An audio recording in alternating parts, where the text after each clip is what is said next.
Hello Biblio! Si je vous fais cette vidéo, c'est pour vous parler de ce que j'ai regardé ce mois-ci, c'est-à-dire les films ou les séries. Je suis pas trop sortie de chez moi ce mois-ci, j'ai surtout fait métro, boulot, dodo. Donc ce mois-ci, je vais surtout vous parler de séries, et en l'occurrence des séries Netflix que j'ai regardées, et puis un film aussi, mais que j'ai regardé sur Netflix. Mais voilà, je suis pas trop sortie, donc pas de gros blockbusters et ni de films qui sont passés au cinéma pour cette vidéo. Donc je vais commencer par vous parler du seul film du coup que j'ai regardé ce mois-ci. Ça fait pas beaucoup mais bon, j'ai beaucoup plus lu, je l'avoue. J'ai regardé le film Persuasion, qui est une adaptation du roman de Jane Austen, si je me trompe pas, Persuasion, du même nom, avec comme actrice principale, je sais plus son nom, mais bon, c'est celle qui fait Anna dans 50 millions de degrés. Alors, qu'est-ce que je peux dire sur ce film sans trop spoiler? En l'occurrence, Persuasion, c'est l'histoire d'une jeune fille qui est amoureuse a été amoureuse d'un jeune marin, mais elle c'est une aristocrate et elle voulait l'épouser. Mais en gros, la meilleure amie de sa mère qui est défunte lui a déconseillé un mariage d'amour, plutôt prendre un mariage de raison. Donc d'oublier ce jeune homme qui est sans sous malgré que il est génial, et de plutôt aller chercher des maris du côté de l'aristocratie. Elle va écouter son conseil et là on est 10 ans plus tard quand elle découvre que l'homme qu'elle a rejeté, finalement il est entré dans la marine et est devenu très gradé et il a de l'argent et voilà quoi. Et tout se passe bien pour lui dans le meilleur des mondes. C'est un homme qui a énormément de succès et tout, il est capitaine, bref. Tout va bien et il se retrouve à lui aussi chercher du coup désormais, maintenant qu'il s'est remis en gros de, de leur histoire, 10 ans plus tard, à chercher une femme.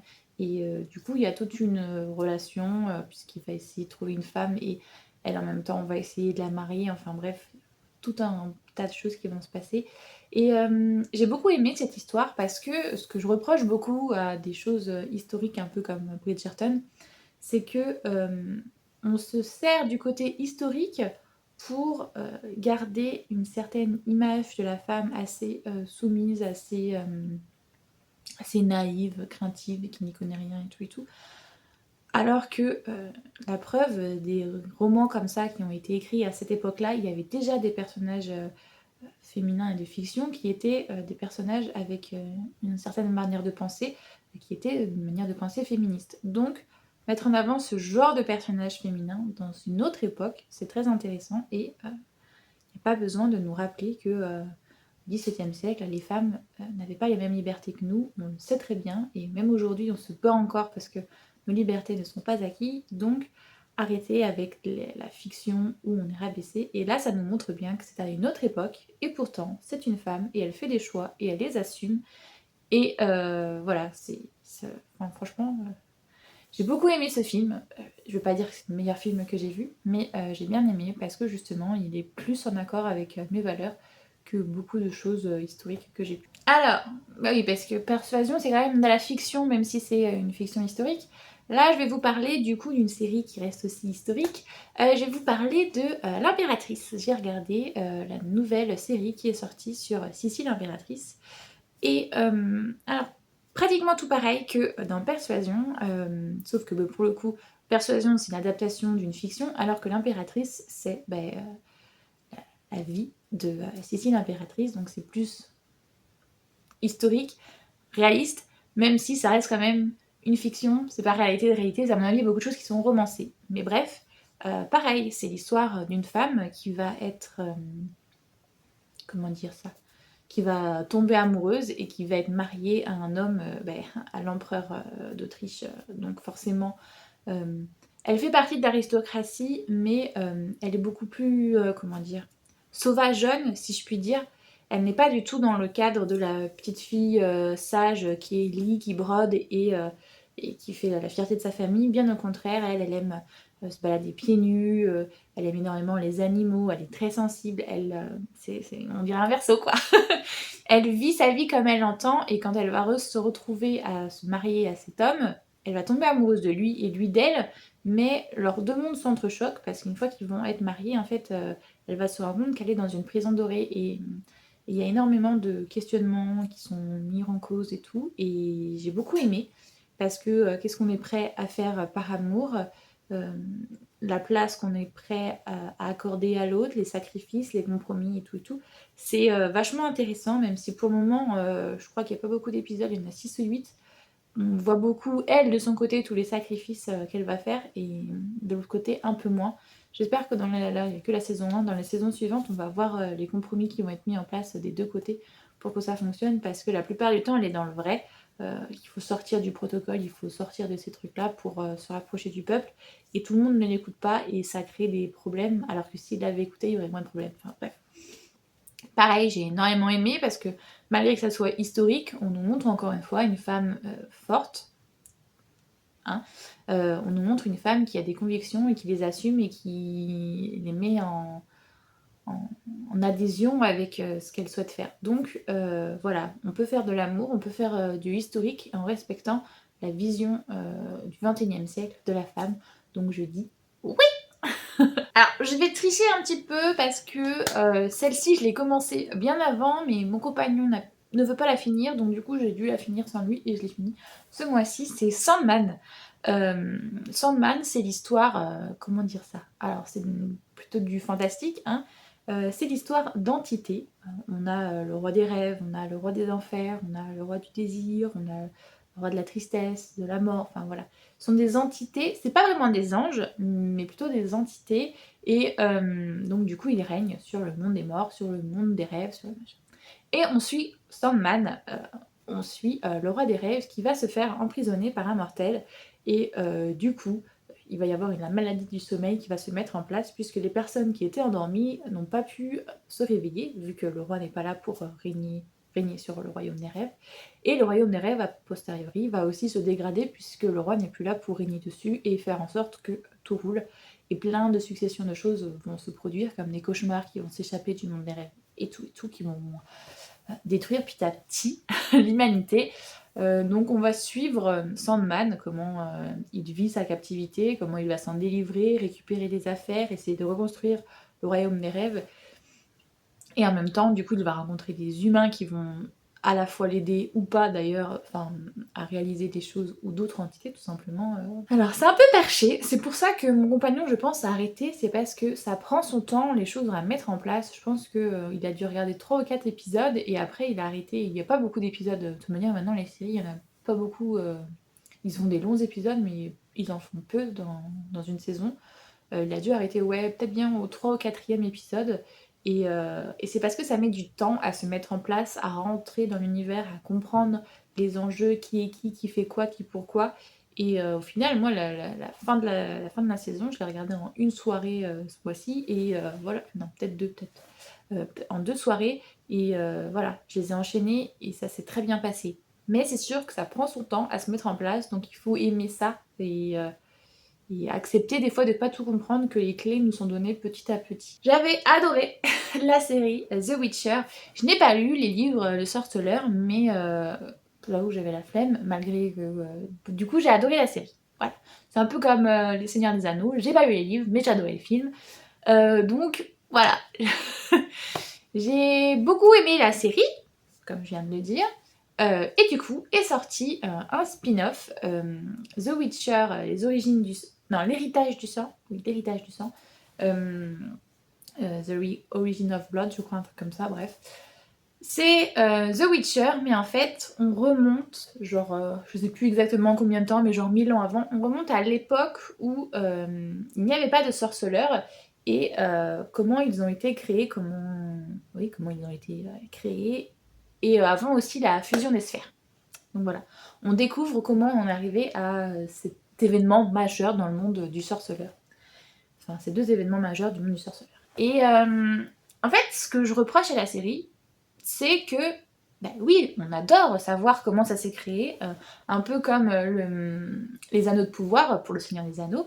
J'ai adoré regarder cette série, même si j'ai des gros fans dans ma famille, et surtout dans ma belle famille, et donc du coup, ils ont montré toutes les incohérences et tout, ils ont dit ça c'est pas possible, ça c'est pas possible, ça non. Donc ok, il y a des choses, il y a des incohérences, il y a des choses qui sont pas bien, mais tu adores te replonger dans l'univers, tu adores ça. Et là, ben, c'est exactement la même chose, c'est que j'ai adoré me replonger dans l'univers de The Witcher avec les créatures, les mages, les sorciers, les non-mages, les elfes, nanana, tout. Mais n'ayant pas lu les livres, il y a plein de choses que je ne savais pas et que j'avais besoin d'explications. Et d'avoir fait une saison de 4 épisodes, on parle pas de 10, on parle pas de 8, on parle pas de 6, 4 putains d'épisodes. Pourquoi Voilà, j'aurais aimé une saison plus longue, j'aurais aimé plus d'intrigues, j'aurais aimé que ça soit plus quoi. Là, je suis un peu restée sur ma faim en disant ouais, c'est cool, vous nous ressortez un The Witcher, je vais pouvoir en apprendre plus, mais au final, j'ai que ça.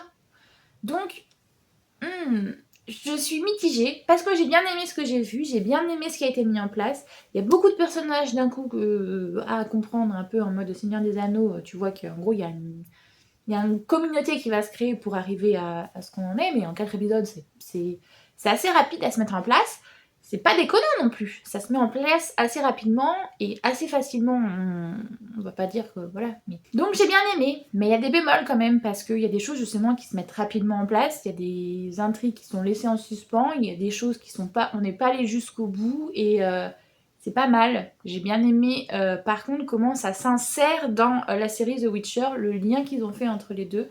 On n'est pas parti de Gérald du sorceleur, mais on est parti du barde. Et franchement, ça c'est cool parce que c'est un personnage qui est secondaire mais qui est hyper intéressant et pas assez développé à mon goût dans la série, bien que plus on avance, plus il l'est, et je trouve ça génial. Donc là, que ça soit lui qui fasse le lien entre les deux séries, j'ai bien aimé aussi ça. Donc voilà, bonne série à regarder si t'aimes l'univers de The Witcher, mais t'as un petit coup de reviens-y quand même. Alors, celle-ci, je l'ai vue passer plusieurs fois sur mon profil Netflix, mais je savais pas trop vers quoi ça allait et j'étais pas trop sûre ni du casting, ni du jeu d'acteur, ni de l'intrigue et tout, mais j'ai fini par me laisser tenter. Ça s'appelle Half Bad, ou je sais plus, ça a aussi un autre nom, Bastardson and Devil Himself, un truc comme ça. Je vous mettrai de toute manière à l'affiche. Donc, si en gros je vous explique le résumé de l'histoire, on est dans un monde, enfin dans notre monde, mais en gros il y a les sorciers qui font de la magie blanche, je sais plus leur nom, et les sorciers qui font de la magie noire, les sorciers de sang, ou les sang sorciers, enfin en rapport avec leur sang, hein, leur blood. Bah, d'ailleurs on les appelle les bloods. Donc voilà, il y a d'un côté les gentils, les sorciers avec de la magie blanche, et de l'autre les méchants, les sorciers avec de la magie noire, les bloods. Et il y a évidemment les non magiques, les moldus, ce qu'ils appellent eux des béjaunes. Donc voilà, il y a ces deux clans, on va dire, qui s'affrontent depuis très longtemps. La guerre est censée être finie, mais il y a encore des soucis, justement, des règlements de compte, un peu encore, nous, comme on peut entendre avec nos aînés quand ils parlent des Boches, par exemple. La guerre est finie depuis très longtemps, mais il y a quand même cette rancœur avec les Allemands, les Boches et tout, que moi j'ai pu voir par exemple dans des familles encore dans l'Est. Et bien là c'est un peu le même délire en fait. La guerre est finie, mais pas tant que ça. Dans les esprits, il y a encore une grosse haine entre les sorciers blancs et les sorciers noirs.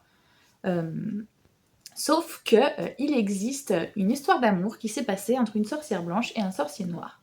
Et enfin de magie, hein. Je parle pas de la couleur de peau, on s'en fout. Donc il y a eu la naissance d'un jeune garçon, donc un demi-blood et un demi magie blanche. Je sais plus c'est quoi le nom exact pour ceux qui font de la magie blanche. C'est elle et quelque chose, je crois. Je sais plus. Bref, et le problème c'est qu'il est né dans un territoire où la majorité des sorciers sont des sorciers de magie blanche et rejettent fondamentalement les sorciers de magie noire, puisqu'ils considèrent que c'est eux les problèmes et que c'est eux qui tuent les gens de la magie blanche. Parce qu'il y a des petites guérillas entre les deux clans. Et donc du coup, voilà, il y a une ségrégation énorme autour de ceux qui font de la magie noire. Donc ils surveillent ce jeune homme parce que son père n'est pas n'importe qui. Il va y avoir un traité de paix qui va essayer d'être fait entre les sorciers de la magie blanche et les sorciers de la magie noire.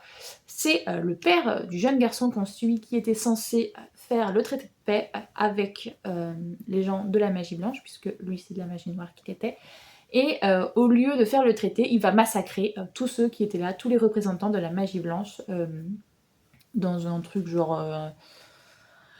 un genre de gros château, de gros manoirs en Allemagne, enfin bref, c'est là où était censé se passer le traité. Et finalement, il va tuer tout le monde en se transformant en loup, et du coup, ça va rester le loup le tueur de gens de magie blanche. Donc, son fils naît dans un territoire de magie blanche, il va être énormément discriminé puisqu'il va être le fils d'un blood déjà, donc quelqu'un d'assez dangereux, et en plus le fils du loup, fils du plus gros tueur de sorciers de magie blanche. Donc comment vous dire que la discrimination, ça va à volo, et on va suivre ce jeune homme, Nathan, qui petit à petit va se rendre compte que déjà il est détesté par tout le monde, même au sein de sa famille. Sa grand-mère l'adore parce que du coup elle va l'élever, mais sa demi-sœur la déteste parce que sa mère s'est suicidée à cause de soi-disant lui, enfin bref, du sorcier qu'il allait devenir puisque il est un demi. Mais on ne sait pas s'il est un demi magie blanche ou s'il est un demi magie noire. Pour le moment, on ne sait pas ce qu'il est. Et au fil du temps, tu te rends bien compte qu'il va devenir un magie... Il est un blood, hein, clairement, il est de la magie noire et... donc il y a tout un truc qui va être fait puisqu'il y a une prophétie qui a été dit que son propre sang tuera le loup. En gros c'est ça la prophétie, et du coup les gens de la magie blanche veulent garder son fils pour pouvoir l'entraîner, le mettre de leur côté et qu'il aille tuer ce tueur de sorciers de magie blanche. Ça va pas exactement se passer comme ils veulent parce qu'il va y avoir une histoire d'amour entre ce demi-sang et la fille d'un des sénateurs de magie blanche. Enfin bref, ça va pas du tout se passer comme ils veulent. Ils vont rencontrer des gens qui lui montrent en fait l'envers du décor, que ce qu'on lui raconte n'est pas toujours vrai, que des différents points de vue sont possibles d'une même histoire. Donc ce qu'on lui a dit sur son père, c'est peut-être pas l'exacte vérité. Et il y a tout plein de choses du coup qui sont remises en question. J'ai énormément aimé cette série pour ça, c'est parce qu'en fait on voit les choses de la vision de Nathan et qui apprend petit à petit les choses. Et tu vois en fait les différentes strates de l'histoire qu'on lui a appris. Et c'est hyper intéressant parce qu'on se rend compte du coup des choses. Toute sa vie, on lui a dit que son père était un tueur et tout, il avait massacré énormément de gens. Voilà, il y a plein de choses qui sont dites et enfin moi j'ai bien aimé cette série. Alors, au niveau des acteurs, voilà, on n'est pas, c'est pas du top level, le jeu n'est pas forcément ouf ouf, mais c'est vrai que l'histoire m'a plutôt plu et l'environnement est plutôt cool aussi. C'est pas toujours très poussé et des fois c'est un peu... Mais j'ai quand même bien aimé parce que il y a justement toute une mythologie derrière, toute une histoire qui est intéressante et qui mérite d'avoir une saison 2. Franchement, j'ai hâte de voir la suite de ce que ça peut donner. Donc voilà, comme je vous ai dit, j'ai pas regardé énormément de choses ce mois-ci. Je me suis vraiment concentrée sur la lecture alors que j'avais dit que je me calmais. Mais je vous expliquerai dans ce update lecture en fait ce qui s'est passé et vous comprendrez que oui, j'ai encore énormément lu. Je crois bien que je dois tourner autour des... peut-être bien d'une 60aine de livres lus le mois dernier. Et il y a des explications pour ça. Donc voilà, moins de séries, moins de films, mais plus de lecture pour le prochain update. Moi j'espère que cette vidéo vous a quand même plu. Hein. Si vous avez vu les séries et les films dont je parle, il n'y a pas de souci, vous pouvez en parler en commentaire. Si vous avez d'autres avis ou d'autres choses à dire, je suis preneuse parce que les échanges c'est génial. J'espère que cette vidéo vous a plu. Si c'était le cas, n'hésitez pas à liker, ça aide toujours. Et puis, si vous souhaitez voir les autres de mes vidéos, n'hésitez pas à vous abonner.